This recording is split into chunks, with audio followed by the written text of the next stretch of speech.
And he returns. What is going on, everyone? It's Mike back again, and John is back.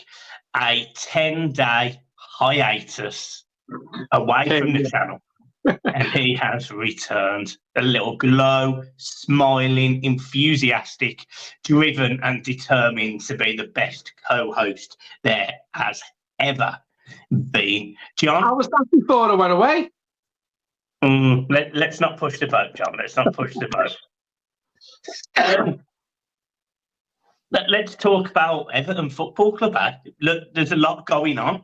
There's a lot of things changed. I want your opinions on certain things. So let's start with the probably more breaking news than anything. And it looks like at Atlanta and actually a couple other clubs are interested in signing one Ben Godfrey for £10 million. Are you happy with that? Yeah, I think I've said a few times now, Ben Godfrey apparently was really, really ill with COVID. And I think since that, he hasn't been the player that he was. I've liked Ben Godfrey in the past, you know, before he got ill, because he was a defender you could rely on, especially in the centre-half position. Don't think he's that good a fullback, where we have used him quite a few times. But I think he's the sort of defender I like, Michael, where he's commanding in the air, he's commanding in the box. He will bust the gut to get back, to put a last-ditch tackle in, and we've seen a lot of them from Godfrey in the past. But he's also good, one of them defenders that I like, where he's composed on the ball, and he'll bring the ball out when he's got an opportunity to bring it out, and, you know, bring it into the midfield position, then obviously lay it off and let them do their job. Will we miss him? Probably not, because we haven't seen enough of him to say whether we'd miss him or not. But listen, £10 million, I think Everton in the situation now where, you know, if rumours are, you know, I think we were under the impression that we were okay with PSR once Lewis Dobbin went to Aston Villa, and then there's more news come out. I don't know how true it is, that we probably have to sell again before the 30th of June. So if that's the case, you know, this £10 million, if we do get it for Ben Godfrey, goes towards that PSR situation that we may well still be in. Yeah, and I'll tell you something now. If Ben Godfrey ends up at Atlanta, he'll be one of the best defenders in the league, because he has got that little bit of pace, and the Italian league is fairly slow. So he'll stand out like a sore foot. I mean, Chris Smalling was the same. He went to Roma for Man United, and he couldn't get a game at Man United. He looked unbelievable for Roma. Almost got himself back in the England team. Ben Godfrey, I suspect, will do the same thing. I think he will be very good over there. That's if it happens. And you've just rightly started talking about PSR, and you know, we were excited because we thought we'd solved the problem with the sale of Lewis Dobbin, but we haven't. Yeah, I mean, listen, these rumours about we've got to sell again before the 30th of June did come from a couple of media outlets. Now, you've got a theory on that they're pushing the Jared Branthwaite move to Manchester United, and adding fuel to the fire to sort of rush Everton along. Now, listen, Everton will know the financial situation more than anyone. So, you know, if your theory that you've got on it turns out to be correct, then it's media fueled, isn't it? You know, 1 minute we're in and we're okay. The next minute we've got to sell again. And it did come through from I think there was a certain media outlet that two reporters who work for the same media company, one said we were okay, and then the next day someone else who writes for the same newspaper have said we're not. So it's cross wires there from that media outlet. Two reporters working for the same company. One says we're okay, one says we're not. Now, we haven't heard anything else about this. It was literally yesterday or the day before that news did come out. Listen, it's going to be interesting up until the 30th of June, isn't it? And I think we'll know by then, by the 1st of July, where we stand with PSR. Because I think Everton now, with these new owners coming in, they're going to want that PSR sorting before the 30th of June, which is the cut-off date if it's to be believed that we still have to sell someone, these new owners will want that sorting before it's too late, because we've had enough of this PSR over the last 2 years. And, and you're quite right with what you say, that we thought it was water under the bridge. We thought there was light at the end of the tunnel regarding the PSR. I'd like to think these new owners won't put us in that situation again. So from now to the 30th of June, going to be very interesting. You've got Amadou Onana linked with clubs. Obviously, you've got Bramley. We've now got Ben Godfrey. So I think it's going to be a very, very interesting few days. Yeah, it's weird, really. It is weird, because it was from two media sources from the same company, and it was, all of a sudden, I can't remember what they're called, but the Swiss, they do all the financials on X, and they were talking about Everton needing 3.3 million. Well, we got 10 for this jobbing, so I have no idea where this is from. I think you're going to find rumours like this sort of pop up every now and again aimed at Everton, and and you've got Aston Villa in the same situation, you've got Newcastle in the same situation, because these media outlets add fuel to the fire, as I said before, Michael, and they do have their favourite teams, and these big reporters want good players to move to big clubs like Man United. For me, I think it's media fueled, and that's why I say, let's just see what happens. Yeah, I want to talk about a couple of players. Obviously, one being Jared Bramley, just because Man United mentioned apparently that they are going to put in a second bid. I think it's getting to the point where they think Everton need to sell and that we're going to panic sell. And I personally don't think that's the case. I think there'll be another clever deal. So we'll talk about that in a minute. But one of the players that has been linked with a move into Goodison, which is Minte from Newcastle. We know that Newcastle need to sell, and he was linked with a move away. He'd been offered to Lyon, and apparently Lyon offered £40 million. Obviously, this is the co-owner of Crystal Palace, John Textor. He's turned them down, and apparently before all of this, he had his heart absolutely set on Everton Football Club. We need a winger. Do you think Everton at this point, depending on what's going on behind the scenes and whoever is putting money into the club, do you think you'd chuck 20 million quid at it? I'd throw 20 million quid at him. I wouldn't throw 40 million quid at him. Because no. I don't think Everton can go out and just spend 40 million quid like that, because we have got to be careful. We don't want the new owner to come in and put us in a situation again, which I don't think he will, because I think he's very box clever. I think he'll have the right people advising him. I think he'll have the right people behind him. This is why I say I don't think we'll be in that situation with new owners again that we have been under Mashiri / Usmanov. I wouldn't throw 40 million at him. He has chose Everton over Lyon, if reports are to be believed. I like the look of him. I've watched a few clips on YouTube. Now, there's another player we're linked with, Ndiaye, which we're probably going to talk about. And for me, when you bring in players like Minter and Ndiaye, you seem to be changing the dynamic of how Everton are going to play on the front foot, bit of pace. Now, when you look at the way that Minter plays and you look at the way Ndiaye plays, they'll complement each other. Yeah. Would I spend 40 million on him? The answer to your question, no. Would I put 20 million on him all day? Yeah, I would, yeah.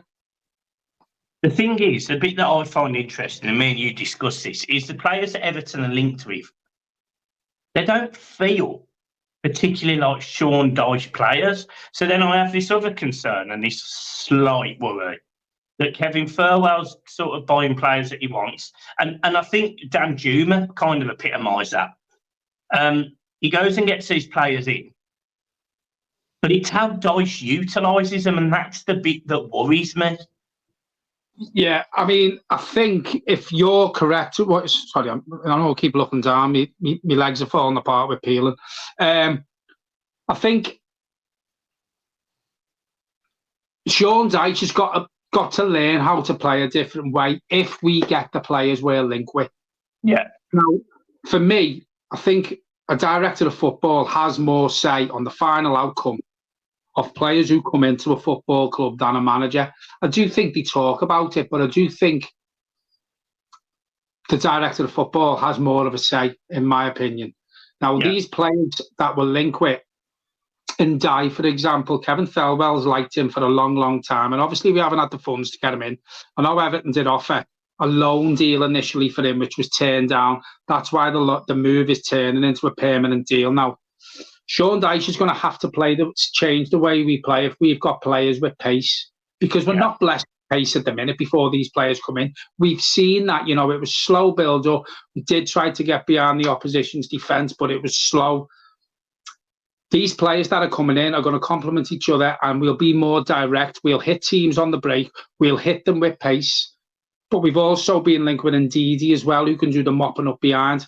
He's sort of an everywhere player. If Dyche doesn't adjust with these players, then it's going to be interesting what happens to Sean Dyche, because I'm not going to sit here and say fresh start and let him go and bring another manager in under a new owner with new players.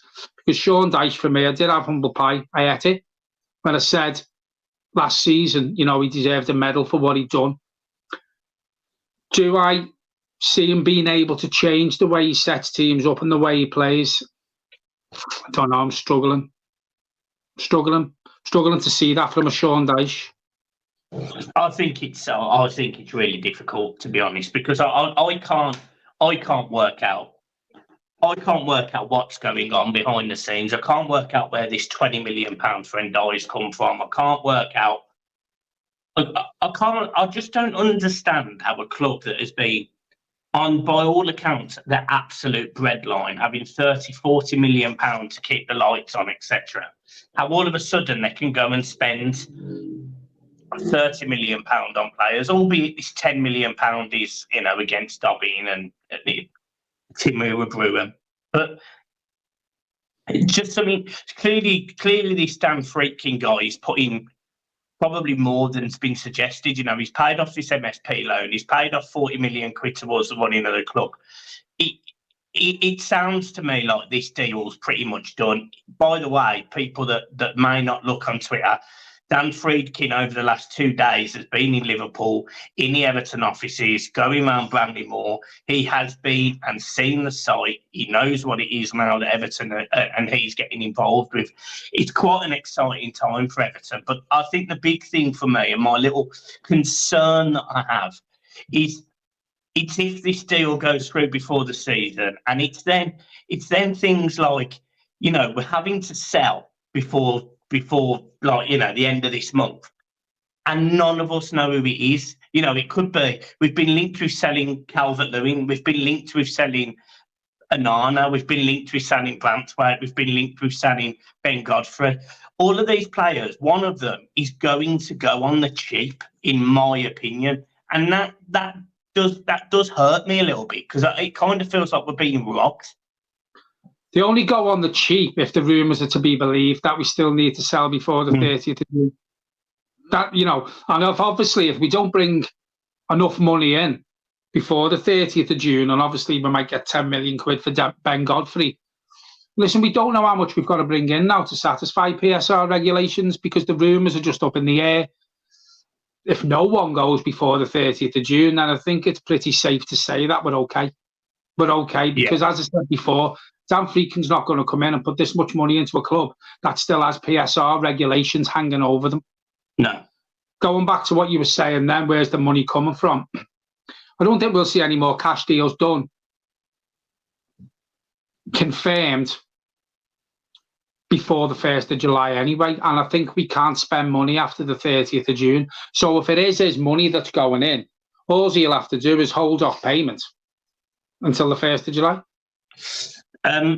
You mentioned the player that I was going to talk about next, which is Wilfred Ndidi. According to some sources, he may be close to a move to Everton. That would suggest that Onana's leaving. I would be over the moon with signing Ndidi. I know people said that he played in the Championship last season, but this is a kid that 2 years ago was muted to have a 70 or 60 million pound move to Arsenal on the table. This is a player that on his day is a very, very good footballer. Would you be happy with Wilfred Ndidi to replace Onana, or do you think that's a weakness? No, I'll be happy with Ndidi. I think people are quite aware of my thoughts on Amadou Onana. Do you think there's a player in there? Is he at the wrong club at the wrong time? Probably. He's been brilliant in the Euros, so obviously there is a player in there. But I think Amadou Onana going out and Wilfred Ndidi coming in weakens us? No, I really don't. But the problem I have with Amadou Onana, Michael, is he goes missing in a lot of games. Yeah. Now, if he's this big player that everyone goes on about, and he's this superstar, and he's going to be brilliant for years to come at the right club, then you move and put top performances in against lesser teams. And for me, you don't see enough of that. Whereas if you watch Ndidi back, he's consistent with his performances in midfield, week in, week out. He's strong, he's powerful, he's a good ball carrier, he'll put a tackle in. Now, for me, what I've just said there about Ndidi, he probably gives us more than Onana for the way Everton are probably going to end up playing. Yeah, I was just having a little read just as we were on air, so don't think I'm being rude, guys. If I'm looking down, I'm just making sure that I'm keeping on top of some of the news. And I was just having a quick look at Ndidi against Onana, and if I'm being honest, apart from the height advantage, in terms of performances, then they're not miles apart. And Ndidi is definitely a ball carrying centre midfielder who can put a foot in. He's got an engine. He can drive. He can run. It could be quite a good move. It's just if it happens. I think it will happen. He's a player who's been linked with Everton for quite a while now. I think he is a free agent come the 30th of June. That's probably what we're waiting for. It's a move I'd like to see happen. I really do. It's a move I'd like to see happen. I think he could bring a lot to Everton. I think he's the sort of player we need. I do think it happens, yeah. I think it happens. Everton have been linked with Lindelof and Wan-Bissaka in a move that could involve Bramley going the other way. We've again spoke about this, and I'm pretty sure I discussed this on the video. I don't know what he's done there to his screen, but he's buggered it. I don't like this move because I'm not a big fan of Lindelof. I've got no issues with signing Wan-Bissaka. I like Wan-Bissaka. I think he's a very good footballer. I think Fenerbahce are already in there. But it's the fee that puts me off. It's using players that are on massive wages as almost like a bit of a stepping stone, and I don't like that ideology. I really don't. I think it's enough to worry me into thinking that you'd end up with a subpar. In my opinion, Lindelof is probably no better than what we've already got. There's Gian. Go on. I was listening to everything you were saying, then I had to do something quickly. Okay. So I do have concerns if that was the deal, Lindelof and Wan-Bissaka and say 35 million. I do worry about that for Bramley. It just doesn't. It's the Lindelof bit for me. It doesn't feel right. I don't mind Wan-Bissaka. I think he's a good player, and we need a right back, but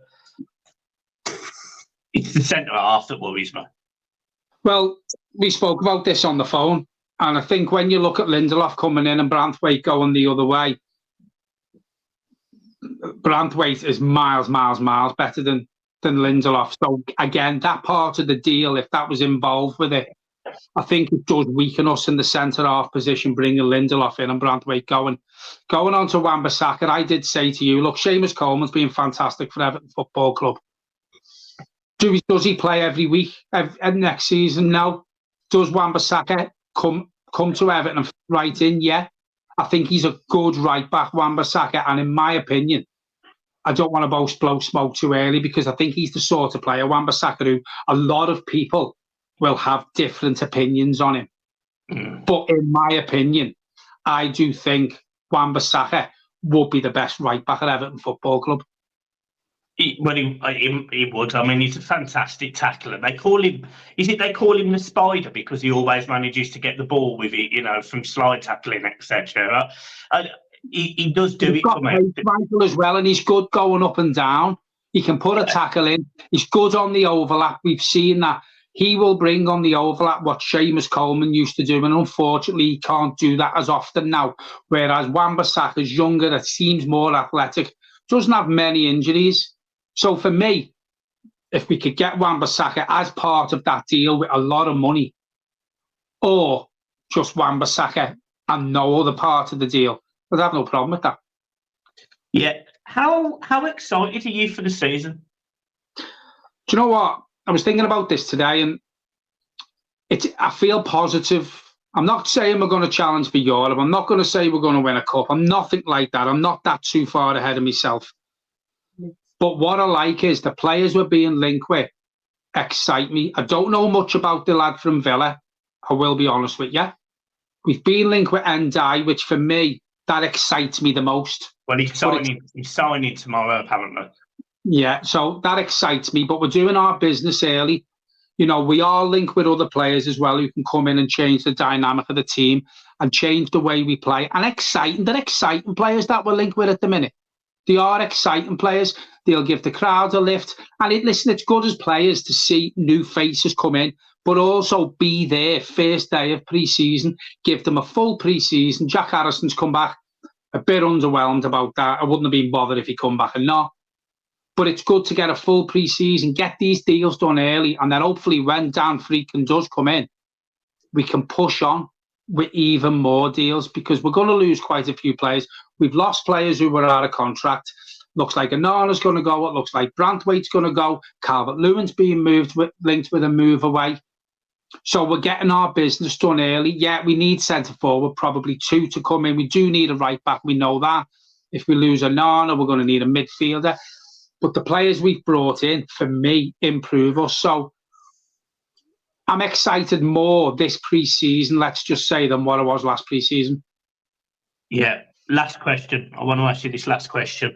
In terms of Everton's outgoings, right? So just so far, the players that sort of spring to mind who have been linked with moves away: Branthwaite, Onana, Better, because he was linked with a move away today, Calvert-Lewin.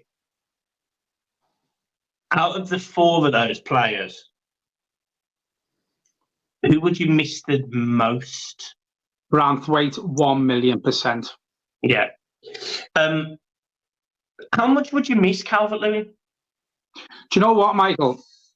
I said this to you the other day. If we could have the Calvert-Lewin that we seen last season, that Sean Dyche managed his injuries properly.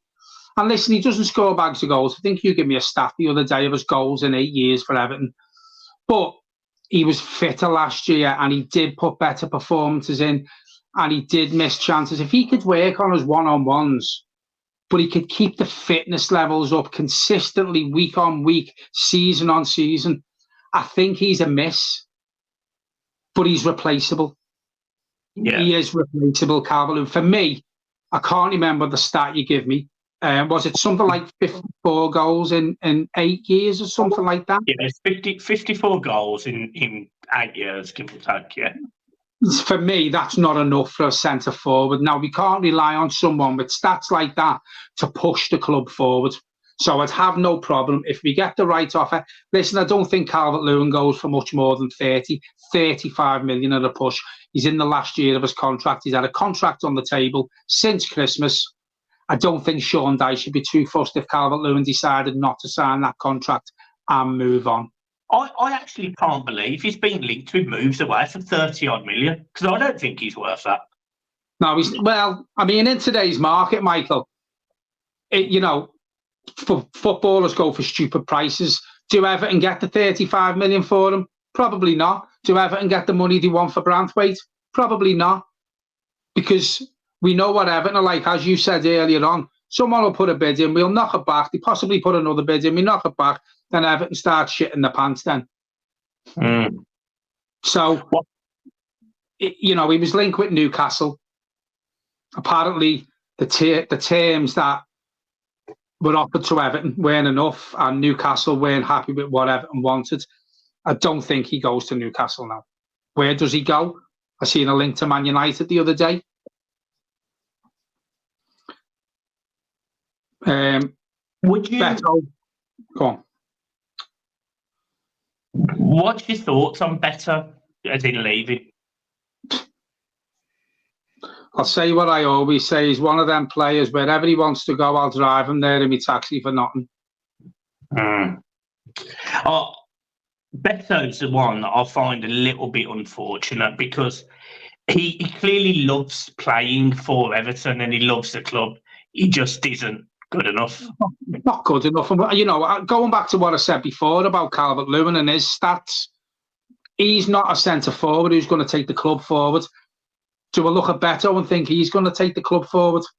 Not in a month of Sundays. I'd have no problem with him going whatsoever. Yeah. And that's not being harsh on him. As you quite rightly say, you can see what it means to put the Everton top on. Apparently he's been an Everton fan for years and years and years.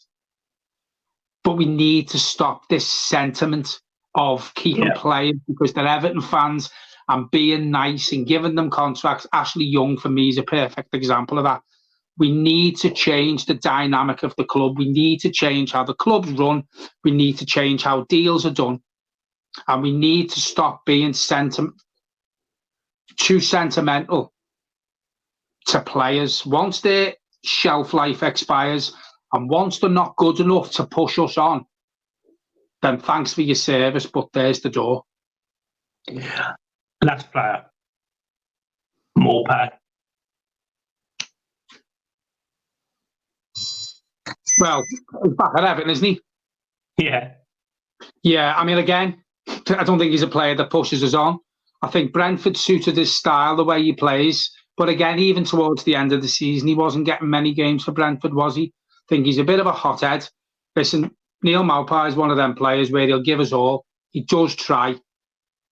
He's just not good enough. Yeah.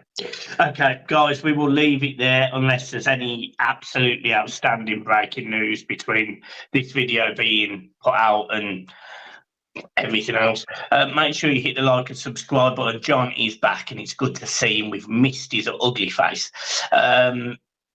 Make sure that if you are watching all the videos, make sure you hit the subscribe button because, John, did you know 63% of the people that watch the channel aren't subscribed? Wow. Imagine if they all subscribed. Just hit the subscribe button. Doesn't cost nothing. Just hit the subscribe button. And me and John could be millionaires. Yeah. If you don't want to watch us all the time, just don't hit the bell. Just don't hit the, the notification thing. Yeah. The subscribers and people who subscribe to the channel mean more than anything to us. So just hit that subscribe button. That's all you've got to do. And let it be 100% of the people who watch the channel. And I won't be going to Spain in 2 weeks. I'll be going to Maldives. Yeah, guys. Yeah, as I said, make sure you hit the like and subscribe, but make sure you follow Blue Boys Network on all socials. John's socials, I can't remember. I can never remember what his Twitter handle is, but he is on Twitter as something stupid. What is it? John Maguire loves Harriet Davis at Everton. Brilliant. Right, there you go. I don't know it. I'll send you it. What I'll do is I'll screenshot it and I'll put it on the Blue Boys Network one. Don't bother. Right, guys. I won't even read it out here. It's too bloody long. You'll need to get a pen and everything. Right, see you soon, guys. Peace.